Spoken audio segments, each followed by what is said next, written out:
Sa inyong palagay, sino ang mas matanda?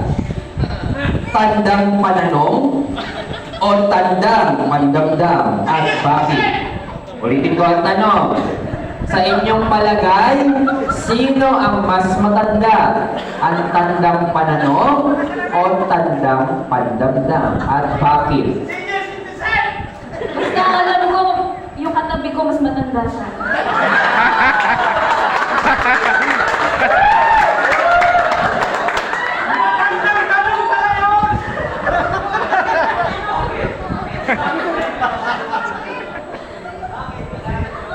Can I explain?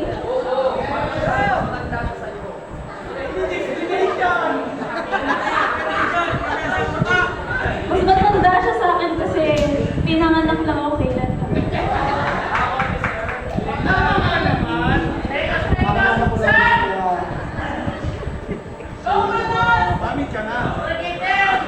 Ganda. Ang tanong, ano mas matanda? Tandang pananaw o tandang pandamdam?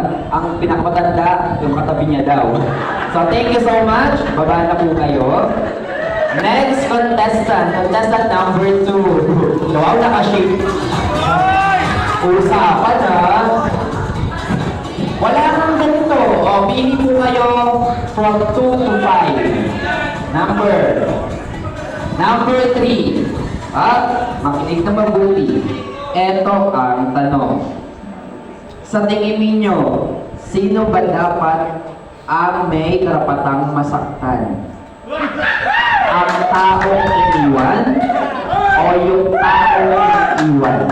At bakit? Ang pinakamasaktan ng iniwan, ang iniwan. Bakit? Kasi iniwan, kaya siya nasaktan. Ano ba yan? Based on experience? Oo. Kung naman ako nung Yes, how about you, Ma'am Christine? Dudulungan mo ba ang kanyang yes mo? Sino ba ang dapat masaktan? I believe na yung taong iniwan. Kasi kaya siya iniwan dahil yung nang iniwan ay meron ng iba. At yes,